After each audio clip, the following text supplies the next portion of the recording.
Welcome to Moments with Marianne. This is your host, Marianne Pastana, and we're here today with special guest, Marianne Bentzen, who's here to share with us her new book, Neuroaffective Meditation, a practical guide to lifelong brain development, emotional growth, and healing trauma. So are we ever too old to heal our trauma? Marianne is here to share with us just that. Marianne Bentzen is a psychotherapist and trainer in neuroaffective development psychology. She's an author and co-author of many professional articles and books, including the Neuroaffective Picture Book. She has taught in 17 countries and presented at more than 35 international and national conferences, and she lives in Denmark. So welcome to the show, Marianne Bentzen. Thank you. Thank you very much, Marianne. I'm very excited to be here. I'm looking forward to it. It's such a joy to have you here. I know you were asked to write this book. Can you share with us why that is? Why write this book now? Well, I did say yes. So I guess I could look into why did I say yes?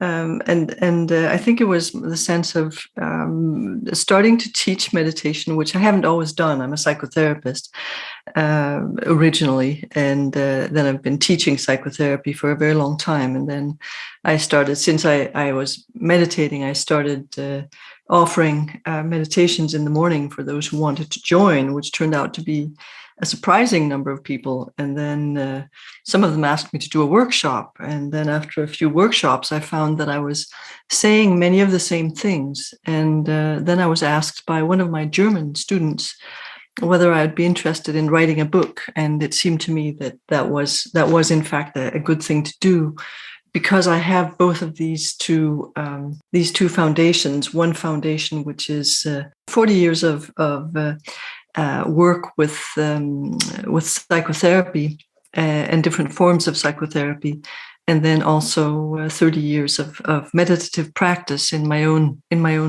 practice as well. So it seemed to me that was a good perspective to bring that bridge, and that's really what the book Neuroaffective Meditation is about. That sense of bridging from the brain understanding of psychotherapy and into meditation and back again, as it were.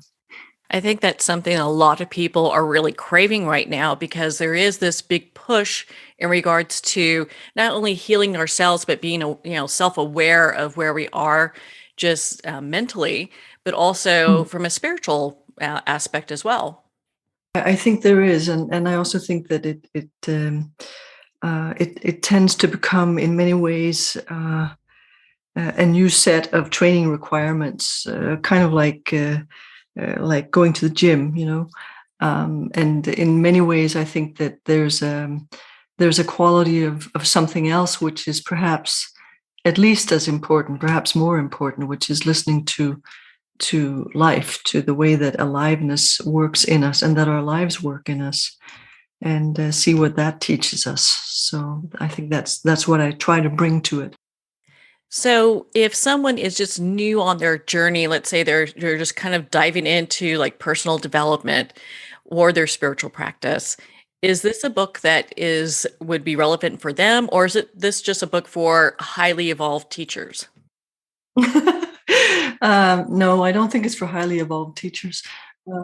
Although I know some highly evolved teachers that have been quite happy with it, but my sense is that it's really written primarily, I guess, for the people that I train, because those are the people that I've been having these conversations with. So that's one part of it, is that it's written with them in mind. But I also note I've written other books that were trying to describe the neuroaffective development, but with pictures, because so much of development is nonverbal, and so much of spirituality is also nonverbal. And so I find that all kinds of people respond to that, all the way from children in school that call me because they want an interview about why I did something in particular in a certain chapter, and all the way up to psychiatrists who are in charge of their local psychiatric wards. So it seems to me that all kinds of people like what I write. So I guess it's for whoever likes it. Yeah, whoever resonates with it. Well, Yeah. and just the title of your book, I think, is very provocative in many ways because it says neuroaffective meditation. A lot of people are going, okay, what does that really mean? Yeah, yeah. Well, I think that most people know what meditation means, so maybe not go into that so much. But neuroaffective is really, for one thing, it's a term for the developmental psychology that my colleague Susan Hart and I work with. That we have a ton of books in Danish and a few in English and a couple in German about. So that's one part of it. But where did that come from? It came from originally, I think that Jaak Panksepp, who was a neuroscientist, he died some years ago, and he started working back in the 60s, where everybody was working with neurocognitive processes. And he insisted on beginning to map the neuroaffective, well, actually he called it affective neuroscience. So that was the emotional side of neuroscience, but not just emotions, but the general sense of why we mammals like to do things. And he found 7 basic affective states that he described, and we work with those affective states, but we also work with both where they come from and also where they go to in terms of how do we think when we feel certain things. If we're happy, we think in one way. If we're sad, we think in a different way. If we're angry, we think in a third way. If we're sexually excited, we think in a fourth way. So, there are all these different ways of looking at partly what we sense in our bodies, which is a process without words, and which is part of the affective dimension. Desiring to move towards something and move away from something else is an affective and emotional dimension. And at the next level, we have what we recognize as feelings, so sadness, anger, joy, and a lot of other things as well. But then we move up again to the prefrontal level, to the mental level, the cognitive level, where we think, and we can also think with or without kindness, with or without our hearts. And mainly when we talk about the kinds of thought that go on at in neuroaffective psychology, we're talking about thinking about ourselves and thinking about other people, and that the thoughts that we have are hopefully infused by kindness or by heart feeling, by empathy of some sort. So that's a brief lecture on it. Well, thank you. I appreciate you kind of breaking that down for us, because I think a lot of people are looking to have like a deeper connection in their meditation practice, and to be able to really understand that, I think will help them get to whatever level they're wishing to explore further. Yeah, and I think that it's easy to make meditation a bit too cool, largely because the thing that has caught the attention of the Western mind, of our Western minds, is the dimension of mindfulness and of awareness. And the other dimension, which is at least as important, is a dimension of the heart, is a dimension of kindness, the dimension of caring, the dimension of being able to look at yourself and other people with gentleness, and that's incredibly important. And it's also a very deep pathway, and largely a pathway that doesn't talk, that is not primarily verbal. In your book, you talk about how go through these different phases in life. And I think there's so much importance to understanding these. And you start with the rebuilding phase. And I'd love for you to kind of dive into that for our listeners. Yeah, well, the teenage years is a very interesting time in the neurological development, because if you look at what happens when you've looked at brain scans, then you can see that children up to a certain age, say 3 or 4, have a certain network system in their brain. And then when you do the same kinds of brain scans on teenagers, you can see that their whole brain has been rewired, basically.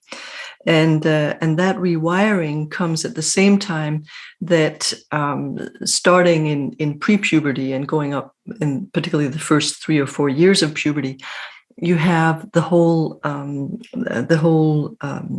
system, the sexual system is also opening and is also impacting the way that your brain develops. So you have a huge amount of change going on. The person is growing. The child the teenager is growing and is growing larger, but it also means that the nervous system is a little bit slower than the rest of the body, and that means that your nerves can actually be 1 or 2 millimeters behind the rest of the system. At the same time, we're also meeting added demands in school and added demands in our networks and our first romantic relationships, and a different level of cognitive capacity because of all the new patterns that are showing up in our brains. And at the same time, our brains also just turn off. The prefrontal cortex, which does our thinking, also turns off without warning, because then that's what happens when things are being rebuilt and certain networks are being taken down and are dying, and other networks are suddenly starting to sputter into action.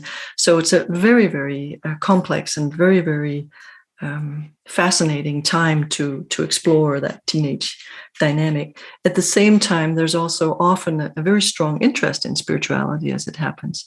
So it's a time when young, you can't really call them children, and they're not yet adults, but this group of young people, they're really deeply engaged in finding the values that they want to live by. And I think that's a very tender and essential time of life. I know in your book, you kind of talk a little bit about this, where traumatic experiences can happen. So as someone is getting a little bit older and maturing, at what point can they start working on these traumatic experiences that are holding them back? Well, I think that you can work with traumatic experiences at pretty much any time. I mean, I've seen very solid trauma work done with infants that were about 3 months old. I've personally, a long time ago, but I have certainly supported parents in working with children with birth trauma, for instance, when they were just a week or so old. So you can start working at whatever time. It just depends on how are you working. So you can work with children with if you use the language of the autonomic nervous system, which is the most basic of the 3 levels that I work with. There's the level of sensation, that's the most basic. The next level is the level of emotion, which is kind of the intermediate level that we share with all mammals. And then finally, there's the prefrontal level, or the neocortex. I say the neocortex because the prefrontal level is primarily engaged in the thought processes, but it also refers to the rest of the cortex in the brain. But if you work with the most basic systems, so you work with the sensory system, the autonomic nervous system, then you're working primarily with 2 things. You're working with rhythm and with synchronization, with finding a sense of synchrony between you and the other, just as we do with babies. And we can do that with adults as well. And out of that, we get a sense of connection, a sense of meeting, a sense of being together. And that sense can then be taken into repetitive movements, but also into imitative dynamics, where you do what the other person does. And we know that this happens between adults as well. It's not something that we ever let go of again. It's something that babies start to figure out when they're born. They actually figure out synchronization before they're born, but in that area, they find that, and we continue to use it until the day we die. That's how essential it is. That's how core that particular work is. And that is an emotional form of working with trauma that you can basically always invite people into. After that, there's an emotional dynamic, which is largely about meeting people with the emotions that they have, which is, again, that's the limbic, the mammalian way of doing things. Mammals don't respond to each other with psychotherapeutic impulses. Mammals respond to the content of what is there. If somebody is upset, then they're either angry or they're sad, and sadness is always related to a loss of something. Anger is related to some sort of protection of boundaries or protection of self. So you respond to whatever is the thing that the person is struggling with at that point. And also you work with inviting the capacity to feel playfulness or joy again. So those would be ways of working that require very little in the way of normal psychotherapy. And you can start working with that basically as soon as a child has found a kind of a beginning sense of itself in the first few days after birth. That's remarkable, because I think a lot of times people think, oh, well, you can work through that as you get older or what have you, not really considering it's something that we can really dive into at such a young age. In your book, you talk about how you see similarities between spiritual experiences and traumatic ones. I'd love for you to expand on that for our listeners. Yeah, it's very fascinating. I discovered it when I was reading books on the brain and meditation. There was this whole explosion of knowledge that came out in the 90s, and in one of the books I read, I was reading about the way that certain research subjects or research subjects in general responded when they were in what was called in this research, it was called absolute unitary being. Now, it's hard to know exactly what that means, but it's pretty clear that it means some sort of deep meditative or in Christianity, prayer experience. And what the researchers described was that what happened was that the person went into this state of being where the autonomic nervous system, which has two parts to it, one that speeds us up and one that slows us down or stops us. Those two were both active at the same time. And if we look at how that works in spiritual practice, what we see is that the person is, for instance, meditating, or the person is working with a mantra, or the person is praying to God. And in that deepening, we're not talking about the personal prayer. We're not talking about please give me better grades tomorrow. We're talking about a sense of sensing the nature of God and allowing the sense of who I am to release itself into that sense and see in that quality what emerges. And what emerges is first, or can be first, a very, very deep sense of peace. And in that peace, as that continues to open, you get this intense wakefulness, this intense sense of being completely present, completely empty of thoughts, or largely empty of thoughts at least. And that what that means and what they could see is that the parasympathetic system, which slows us down, is active, and in that the sympathetic system, which speeds us up, has activated at the same time. And that gives this remarkable sense of both deep relaxation, peace, and at the same time deep wakefulness. And you can get that through meditation. You can get that through spiritual practices of pretty much any kind. You can get it through doing yoga. You can get it through praying to God. You can get it through all these different systems. So when you work with that, what you have is both the, if I may say, describe it like that, the speeder and the brake in your inner system is on at the same time, but you have a positive sense of it or a positive experience of that. And that's essential. When you're doing when you're working with trauma, what you find is the same dynamic. You find that you're driving down the street and it's a road actually, and you're in a forest, and suddenly a person walks from one side of the road across the street, pretty much right in front of you, and you basically stand on the brake. And the car behind you slides out to the side because they're also standing on the brake. And you manage to brake this car, and your whole body is incredibly high alert at the same time has slowed down. So you have this feeling of this tenth of a second, the second that it took you to brake, that it actually feels like forever. But that's a very unpleasant experience. It's just the same two dynamics that activate at the same time. So afterwards, there's this feeling of just needing to sit still and let your body finish shaking. So you can have these two patterns of both having an extreme hyperactivation and frozenness at the same time. And that's a very unpleasant experience. And what I discovered was that these two things often get mixed up, that in some forms of trauma, you have both of these aspects are blended.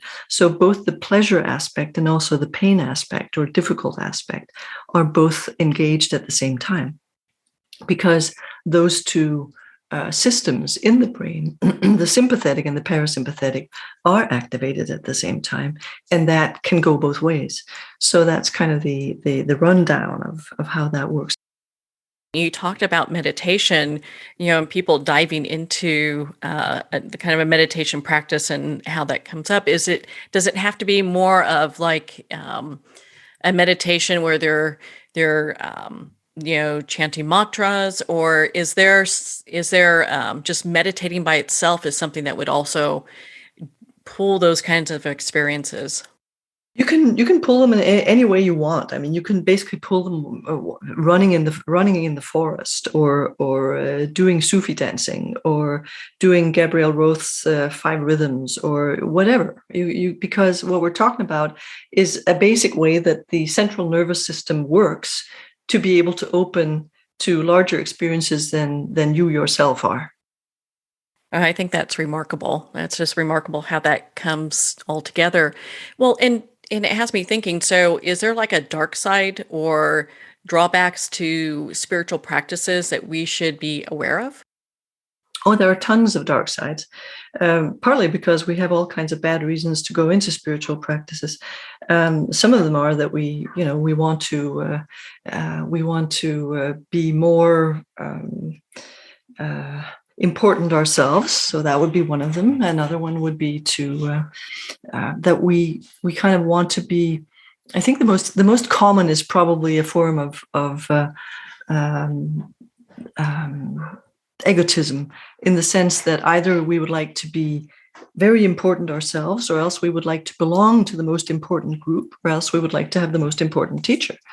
And so we go in with this sense of entitlement that we want to continue with, and that's a really bad thing to do. And the other way that we can use meditation that's not functional is that we use it to stay away from people, from the world, from caring. Really, we can go to an inner state where we are much more just observing without having much of a sense of caring for what we are seeing, and that's a difficult. You can go there, but it's not a good place to stay, and it's easy to think that it is a good place to stay. So those would be a couple of the most common mistakes that we make. Well, on that note, we're going to pause here for a quick break. We've been speaking with Marianne Bentzen in regards to her new book, Neuroaffective Meditation. We'll be right back after these messages. Are you a coffee lover who wants to make a difference? Look no further than Fire Department Coffee, a veteran-owned business that gives back to support first responders in need. Each batch of coffee is freshly roasted right here in the USA by a dedicated team of first responders and coffee experts. So when you enjoy a cup of fire department coffee, you're not only drinking high-quality coffee, you're supporting members of your community. Start your day with a coffee that gives back. Visit firedepartmentcoffee.com. That's fire, D-E-P-T, coffee.com. Are you looking to untangle life's riddles? Discover the profound teachings of Dr. Shai Tabali, renowned philosopher, best-selling author, and your guide to self-empowerment. With methods that harmonize psychological and spiritual principles, Dr. Tabali's wisdom offers a pathway to holistic transformation. Take that first step today and join thousands globally and embrace the journey to higher consciousness. Visit shaitabali.com, that's SHAITUBALI.com now. Hello, Dr. Cutler here. Do you experience bloating, heartburn, food craving, bowel irregularity, food sensitivities, weight issues? If you do not digest your food, you may be deficient in macronutrients, which your body needs for optimal health. DrEllenCutler.com teaches that this is an enzyme deficiency. I believe the most important supplement is a full-spectrum digestive enzyme, Dr. Ellen's Way Digestive Enzymes. Hear more about it at DrEllenCutler.com. Are you chasing profitability yet losing fulfillment? Let me introduce you to your solution, the Relaunch Company. I'm Hillary DeCesar, an entrepreneurial performance coach, fearless leader of the Relaunch Company, here to help put the pedal to the metal and relaunch your business your way. Visit www.therelaunch.com. Take the free quiz to learn 3 steps towards waving goodbye to burnout and hello to success. The book Terminal Cancer is a Misdiagnosis, authored by Danny Carroll, is on sale at Amazon now. Licensed psychologist and psychotherapist Tessa Antiojon-Guerra commented, "This is one of the most empowering books on the topic of cancer you will ever read." Award-winning author T.L. Needham commented, "This recommended book can be understood by anyone seeking answers, hope, and alternatives to a terminal diagnosis. Buy it now on Amazon.com. Are you feeling disconnected from your life and your body as a woman? Do you feel numb emotionally and/or sexually and just not sure how to feel really alive again, or maybe for the first time? Are you struggling with body and self-acceptance, especially during menopause? If you'd like to reclaim your feminine and learn more about woman and gynecology and how it can help empower your life, contact Gina Cloud at www.ginacloud.com. I'd like to thank Jason Eastwood at Guitarfulness for sharing his inspiring music and talent with us. His music is known worldwide for cultivating atmospheres of harmony, inner peace, and clarity. Visit Jason's website at guitarfulness.com. Join his newsletter, be part of his community, and download his music.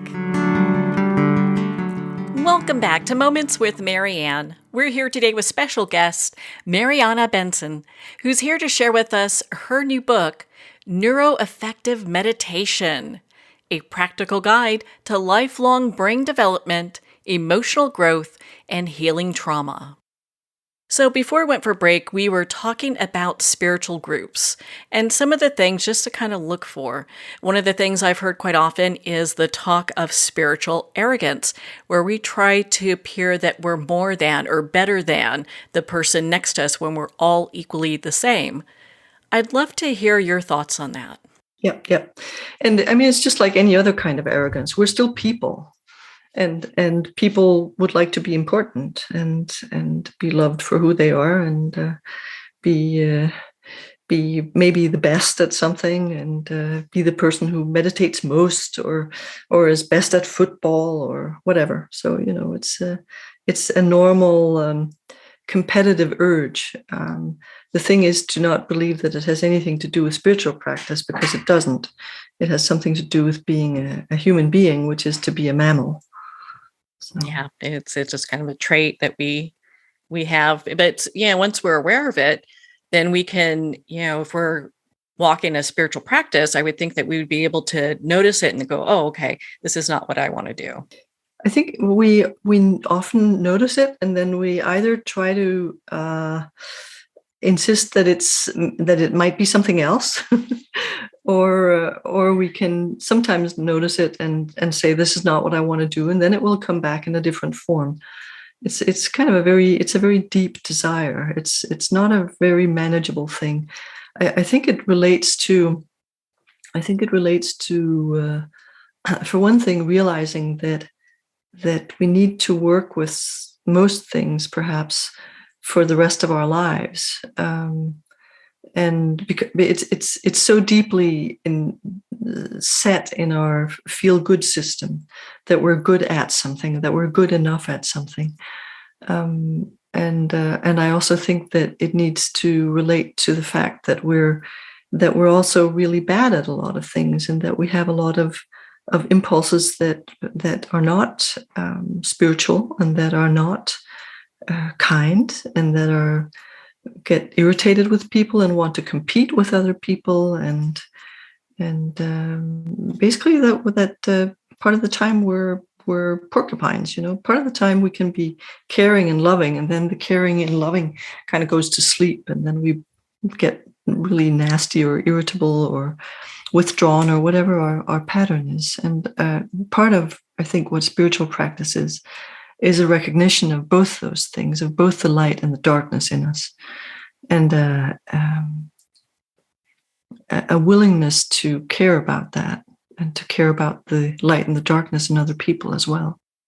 So you have this chapter that's on meditation and prayer in the brain. Mm-hmm.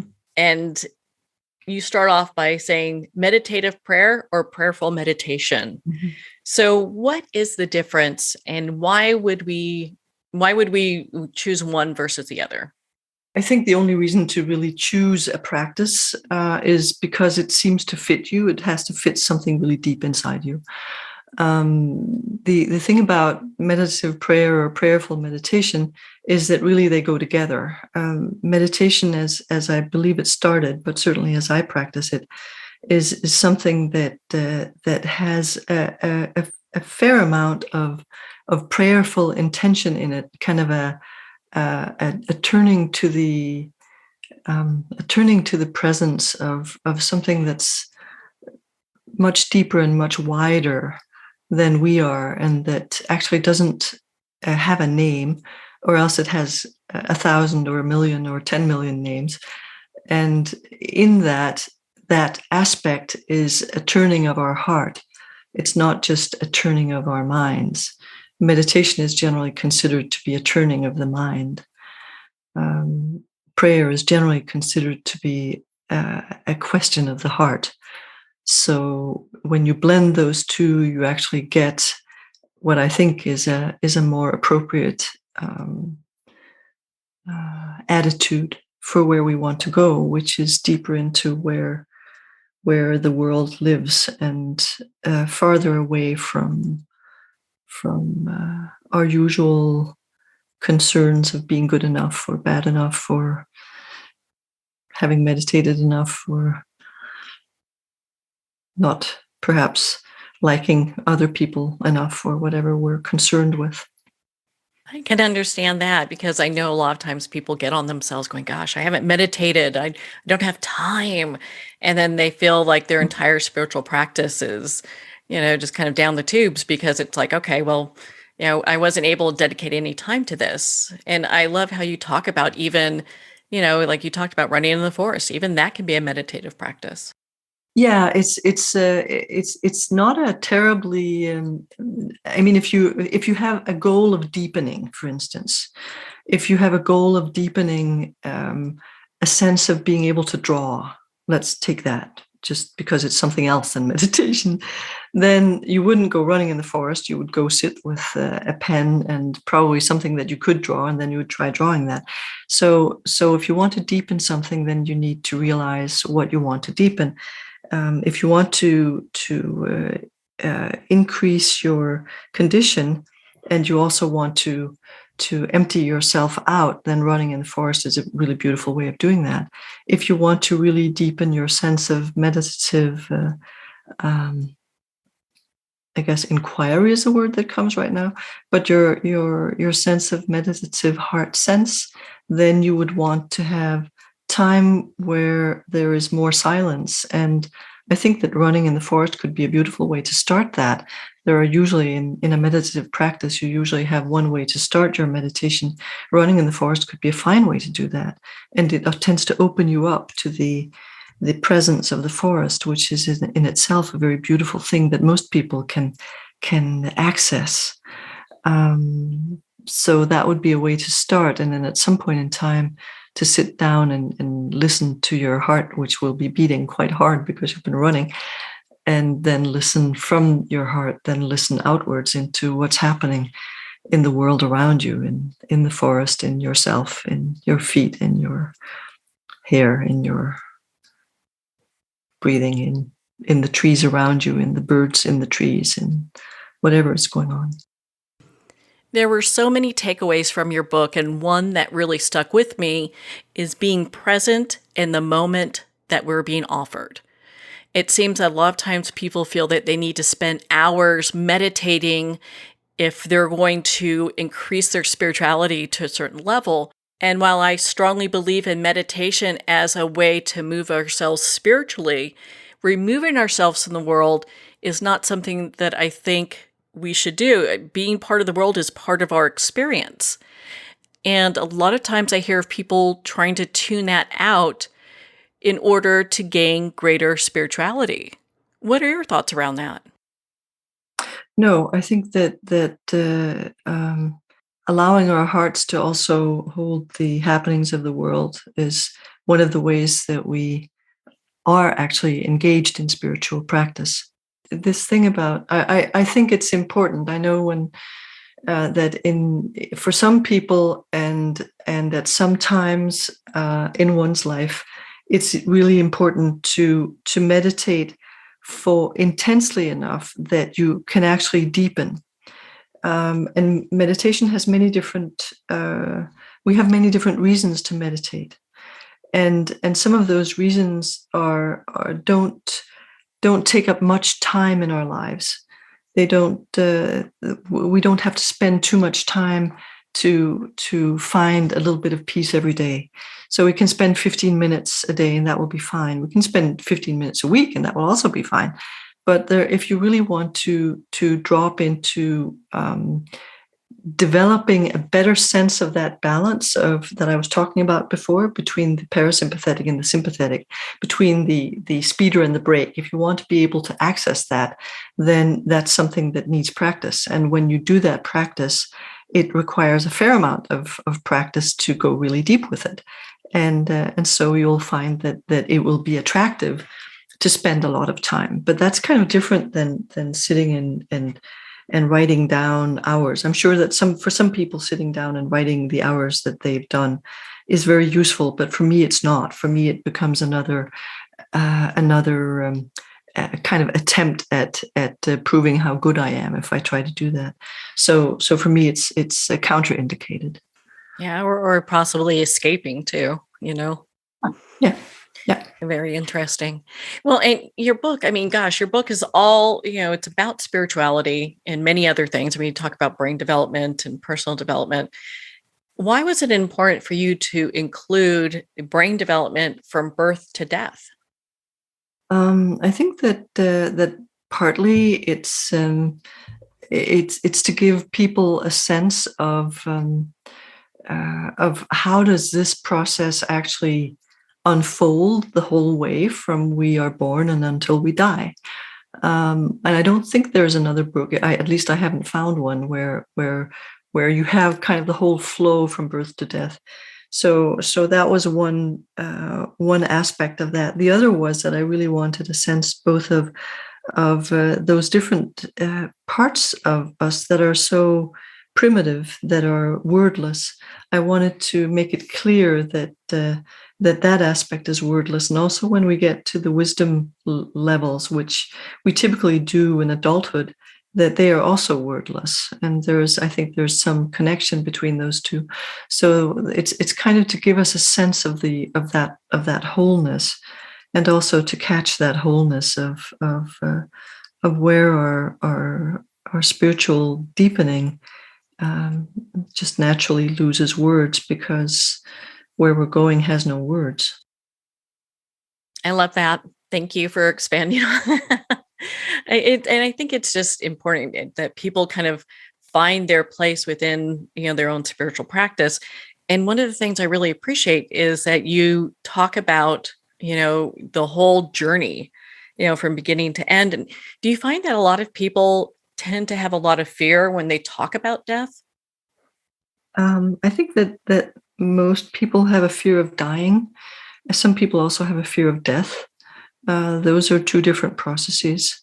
So I think that that it's natural to have fear of both dying and death, and that it's important also because it touches the essence of life. That life is such a, in many ways, fragile and beautiful, and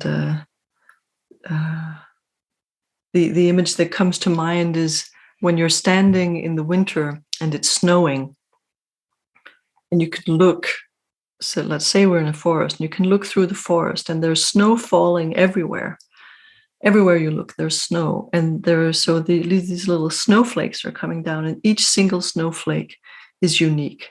There are no two snowflakes, and there are just unbelievable trillions of snowflakes coming down in that snow, and not one of them is like any of the others.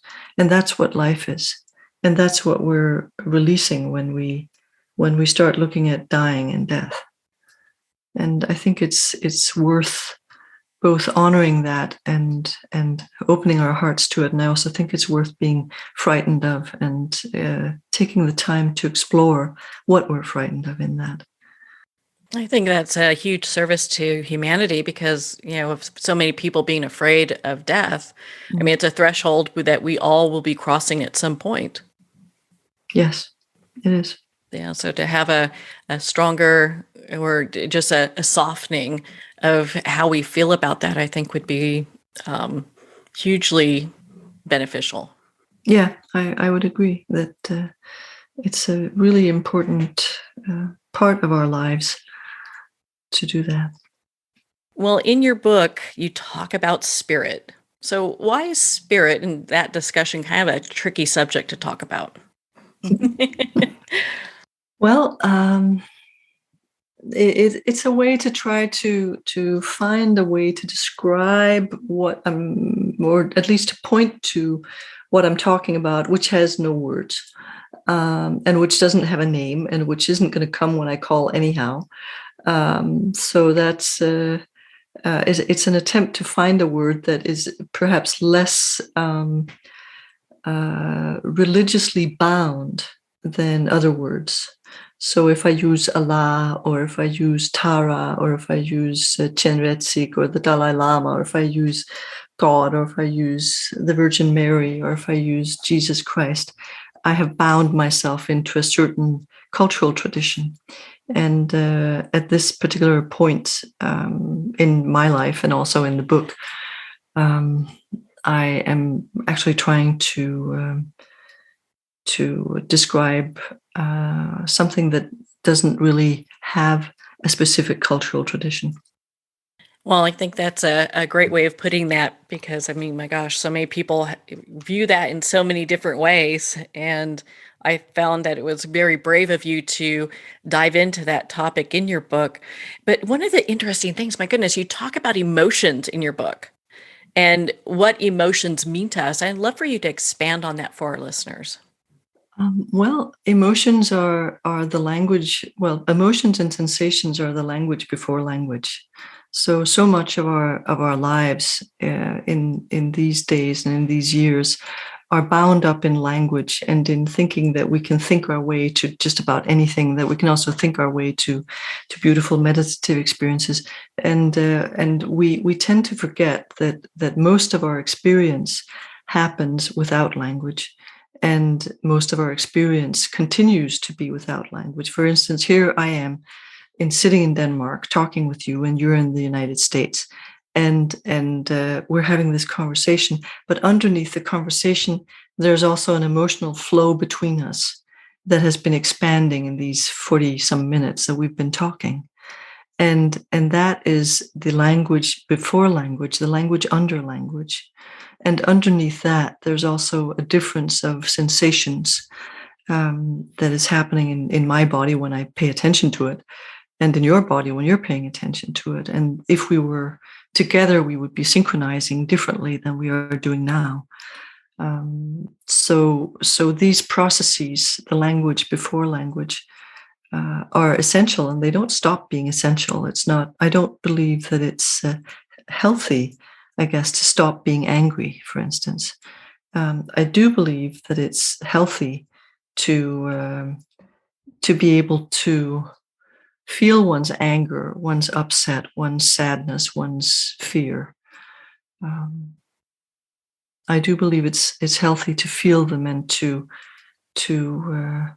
not be driven by them, but to breathe with them, and with that breathing to allow the space that we have for them to become big enough to hold them, so that there's space for both, say, the fear of death, for instance, and also space for our hearts, and then to see what happens with that. I think that's a more wholesome, also more true, because it's easy to, just as it's easy to drop into a meditative kind of dissociated state where we're not really present, it's also easy to shut away feelings that we feel are inappropriate. But that doesn't make us more, that makes us less. And that's actually not where we want to go. Where we want to go is to where life is, and where life is kind of messy. It has some really messy aspects, and fear is part of that, and anger is part of that, and happiness is also part of that, and sadness is part of that, and all kinds of sensations are part of that.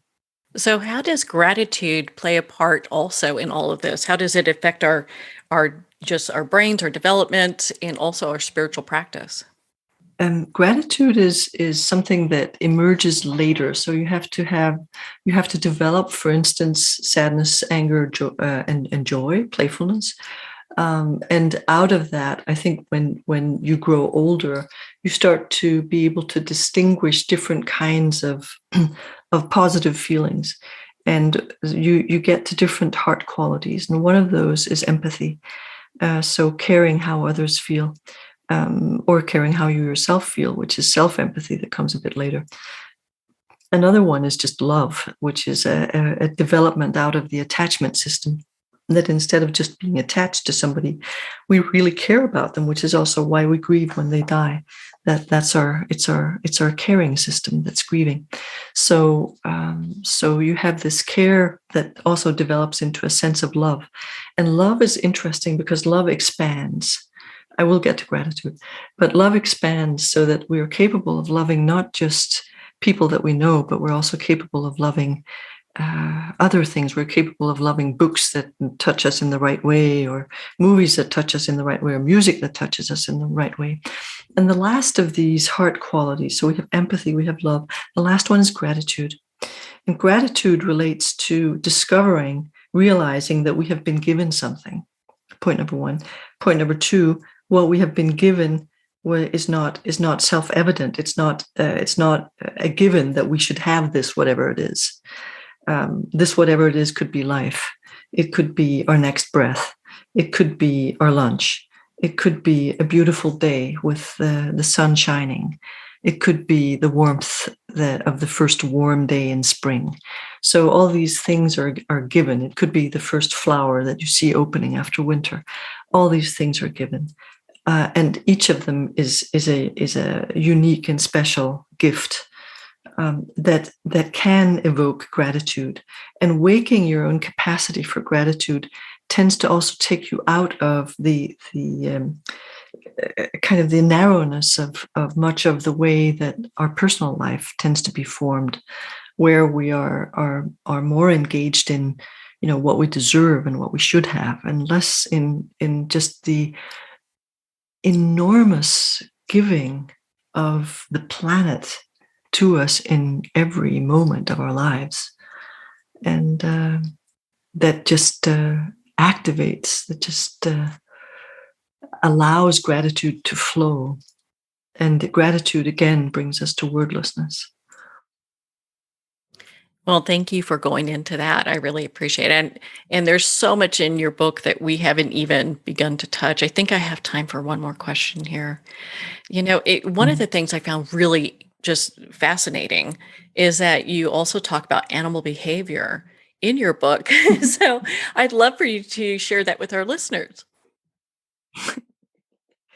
Yeah. Well, you see, all the basic feelings that I was mentioning, Jaak Panksepp, and he talks about 7 basic feelings.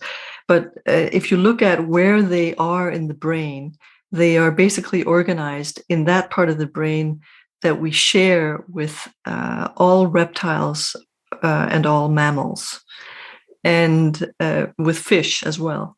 And then another part of the brain, which is the mammalian brain, which is involved in interpersonal relationships and the refining of that. So pretty much all our feelings and all our sensations have been with us since our first great and many more greats parents were still swimming in the oceans. So that's where these states seem to come from. And they also, if you look at it, you can see that many of the behaviors seem to activate, understandably, the same kinds of positive experiences that we get when we're meditating. So one of my favorite examples is actually when you have lizards, and lizards will make some very stereotypical movements when they go into their mating rituals. Now, lizards are not considered to be very highly developed, but they'll have these rituals where they synchronize with each other, and as they synchronize with each other, they have an explosion of positive brain transmitters going on.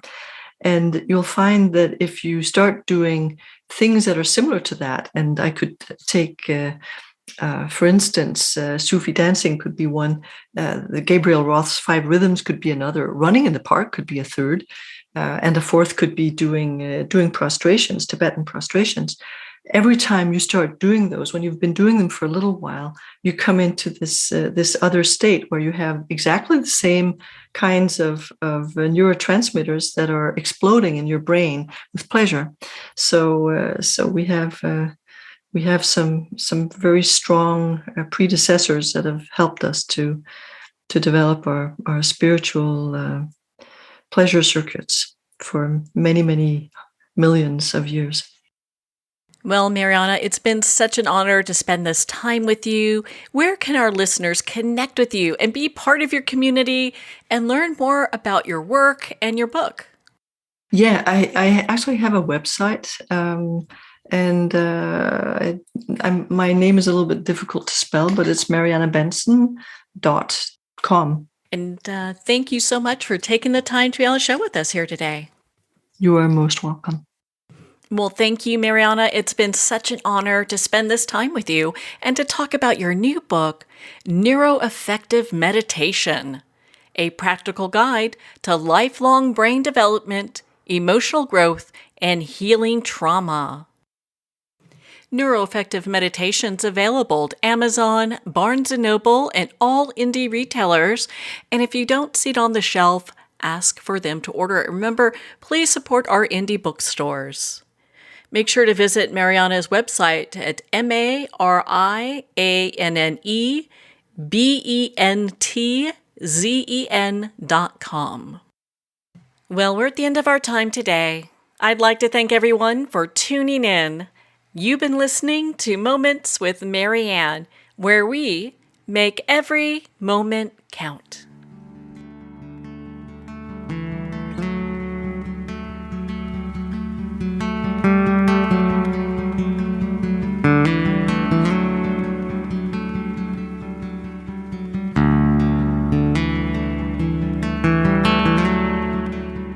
In a single moment, your life can change. Moments with Marianne is a transformative hour that covers an endless array of topics with the best of the best. Her guests are leaders in their fields, ranging from inspirational authors, top industry leaders, and business and spiritual entrepreneurs. Each guest is gifted and a true visionary, a recognized leader in her own work, and while teaching others to develop, refocus, and grow, Marianne will bring the best guest and sometimes a special surprise. Don't miss this. You never know just which moment will change your life forever. Make sure to tune in and visit momentswithmarianne.com for more information.